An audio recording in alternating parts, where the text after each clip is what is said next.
Welcome to the next episode of ahandymom.com. Today I'm going to be replacing this globe light with an LED light that is flush mount and just a little bit brighter.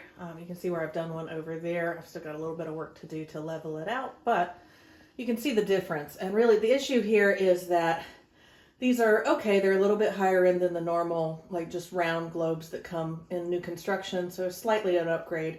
But there's only one light bulb in there, and it gets really dim at night in my house. And so we usually use daylight during the day, but at night when things start to get really dim, I'm more interested in having really good lighting than I am the aesthetic of the globe light. And since it only has one bulb, it doesn't light things very well, and when it goes out, it can be really dark until you get up there to replace it. And the LED lights don't need to be replaced, and they're flush mount and they're a lot brighter. And so we're going to look at replacing those today. And I've been going through my house and replacing a lot of these, so I'm pretty comfortable with the process, but I'll walk you through it. This project does not require a lot of tools. I've actually probably got more here than I'm going to need, but it should be faster to have them just in case I do need them. So obviously you're going to need your new light fixture. And in this case, my new fixture comes with the mounting hardware, but it doesn't come with the screws that I'm going to need to mount it to the ceiling. So I'm probably going to want to reuse those from the existing fixture, or I'm going to want to make sure that I have a couple of screws to use that for. And I have here, really this is an impact driver. I don't really need this. This is more drill than I need, but my electric drill is outside and I didn't feel like going to get it. What I'm probably going to need here is really just an electric screwdriver. Again, this is just nice to have because sometimes the screws that go into the ceiling to hold these tend to be, 1.5 inches, 2 inches long sometimes. It can just be kind of tedious to do it with hand tools, but it can be done with hand tools. So really the only tools that I absolutely need are going to be a Phillips head screwdriver and potentially a flathead. And it might be good to have on hand some extra wire nuts just in case the ones that are holding up the existing fixture are bad or worn out. And if they are bad or worn out, it might be helpful to have some wire cutters or some needle nose pliers. But again, all of these are really more nice to have. And I'm only doing this from previous experience. All you really should need is your light fixture, as well as a standard Phillips head screwdriver and a flathead screwdriver. You just may want to have some of these other things on hand just to make it easier in the moment. Okay, so I've got all my tools nearby and I'm ready to replace this light fixture. The first thing that I need to do, obviously, is turn out the light.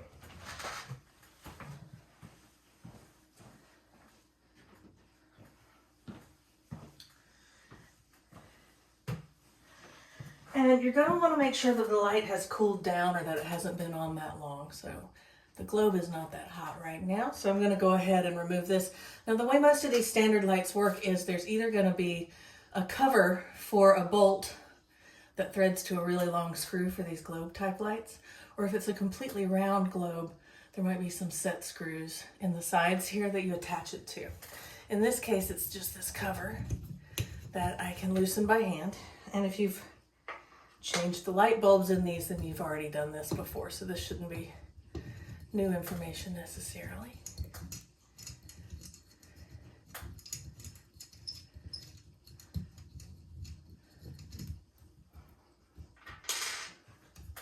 And then once you get this down, you're going to want to put it somewhere where it's not going to fall and break.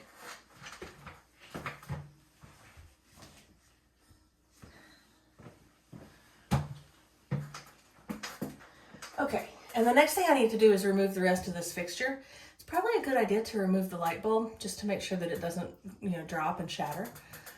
Again, you want to make sure it's cooled down. Since I just had this on, it's a little bit warmer than I would like.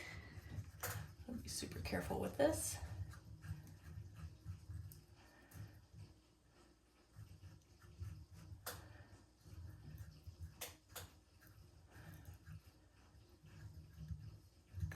Again, you're going to want to put it somewhere safe where it's not going to fall and break.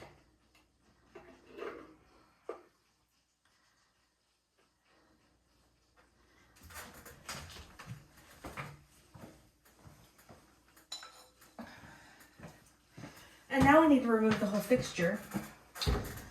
If you look, you'll see a bolt here that's holding this into the ceiling. Now this could be screwed into the ceiling, but a lot of times it's not, so I might not even need to mess with that. What I really need to mess with are up here. There's a couple of screws up here that, let me move my camera so you can see it really well. So there are a couple of screws up in here that twist. So you can see here there's a hole that's the size of the head of the screw, and the screw is here. Same thing here, and they just twist this way and come off. So I'm gonna remove those.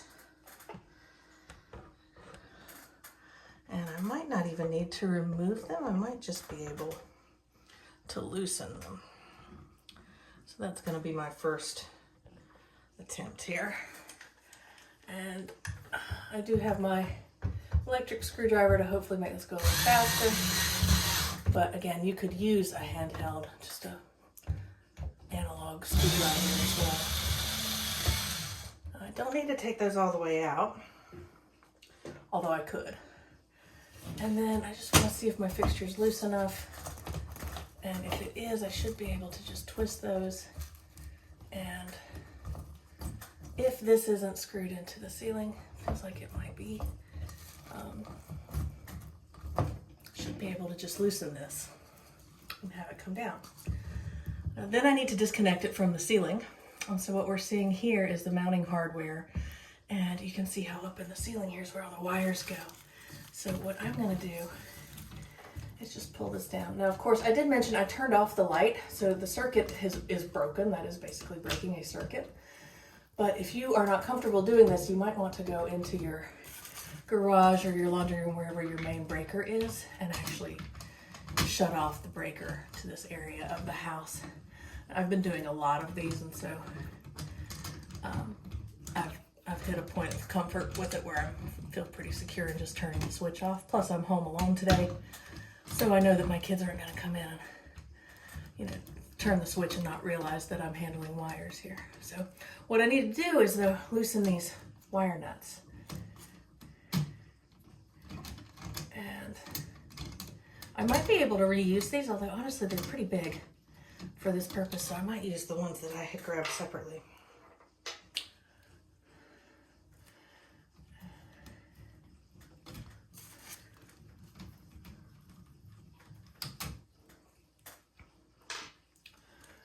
And then I just need to loosen the ones from the fixture off of the ones from the ceiling.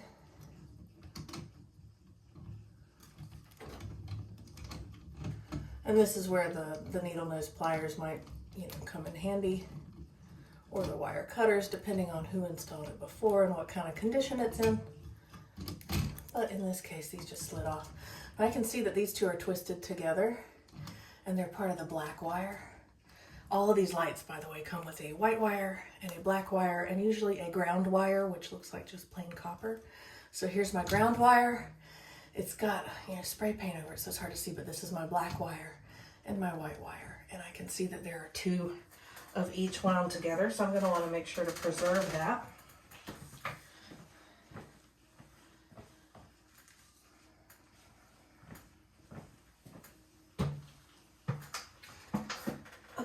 Now that this is loosened, the next thing I need to do is, I can't use this mounting bracket because of my new light clips into this big circle. So this is the mounting bracket for this one.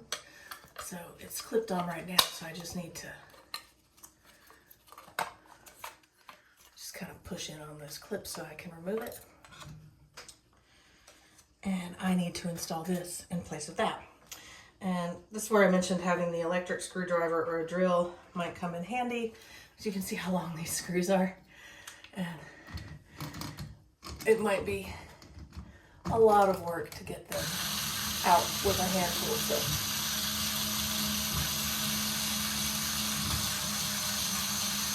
oh yeah, long enough where I need to get the other one going too, so I don't warp this bracket.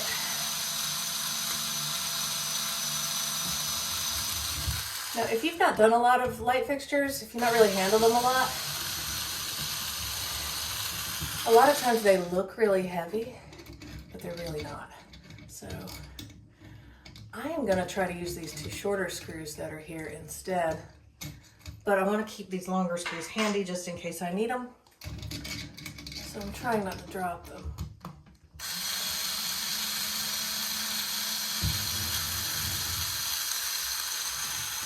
Okay. And then again, if you've never done one of these, what you'll find is that anywhere that's wired for overhead lighting, there's these areas that you can attach a mounting bracket to. And you can see here there's two different sizes here for two different sizes of screw. So I just want to make sure I choose the right one. And the only thing that my new fixture didn't come with was that was the screws. So I'm going to need to reuse those. I'm going to try to reuse the two shorter ones that were in this other mounting bracket. And that way I won't have quite as much turning to do as the longer ones. Those longer ones are about 2 inches long, maybe longer.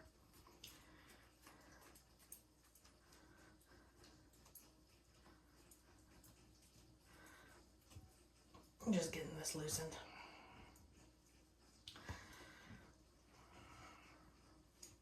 Okay, so from my other mounting bracket, I've pulled out these two shorter screws. They're about 1 inch. And what I need to do is just make sure that my wires are off to one side. I'm going to pull the black coated wires to one side and the white coated wires to another because it'll be easier, since they're pretty thick, it'll be easier to tuck them up into that can. And then I just need to get this mounted where it's kind of centered on that little cup there. And I need to figure out which one of these holes I need to be driving these into. It looks like these outer ones. This one's probably too big. Hard to say. Okay, so let's plan for these outer ones, because that seemed to fit pretty well. And I'm first just going to hand tighten. And these mounting brackets usually come with a lot of flexibility as far as, you know, the holes that are drilled in them to match them up with the hardware that you have. In this case, I feel like this one might actually want to go into that front one. It seems like it's going to fit better there, so these two might be slightly different widths. But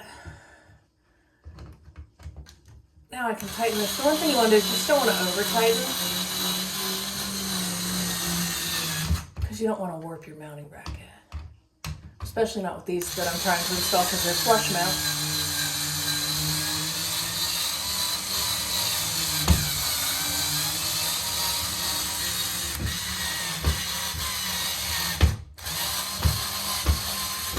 This is not my favorite screwdriver.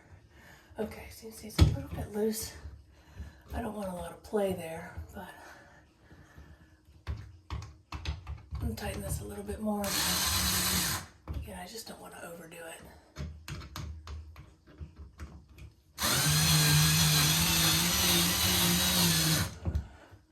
There we go.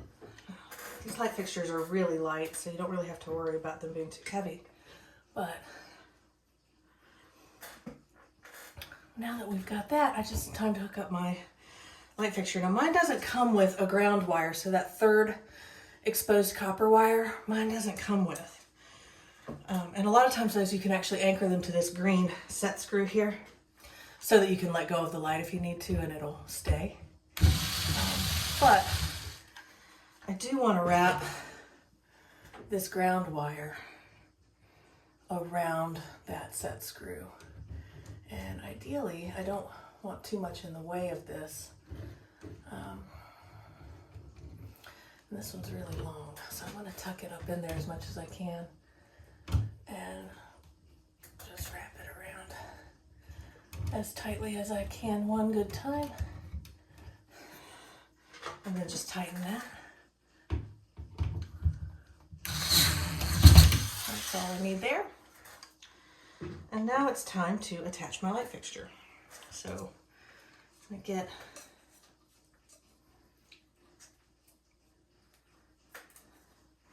a good grip with my hand on the wires, and then I just need to attach my white coated wire to these white coated wires with a wire nut, and this black coated wire to these black coated wires with another wire nut. Now, since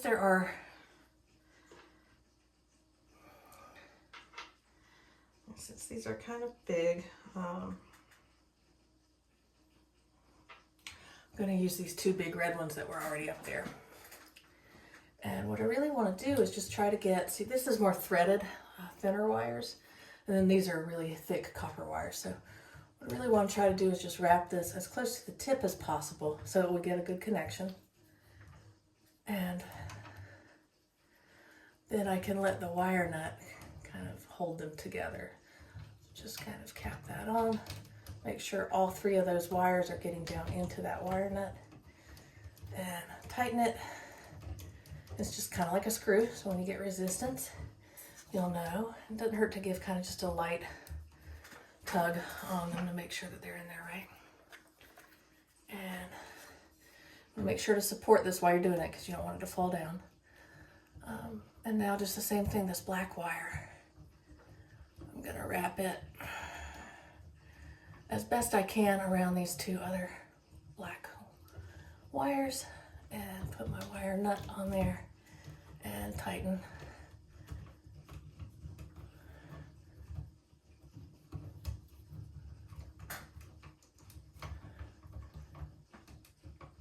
Until I get resistance. They're not going anywhere. So now, I just need to tuck all of this back up into this cup and then attach these clips into this clip. And then I can test my light. It should be good to go. So I want to do this carefully because I don't want these to come unconnected.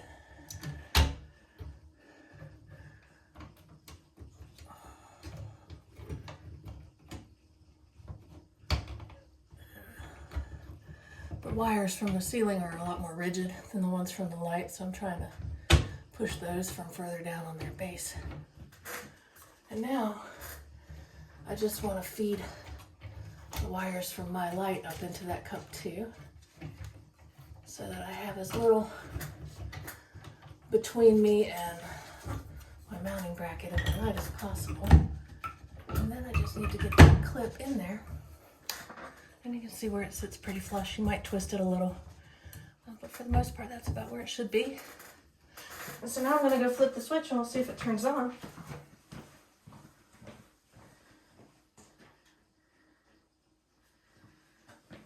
And we're good.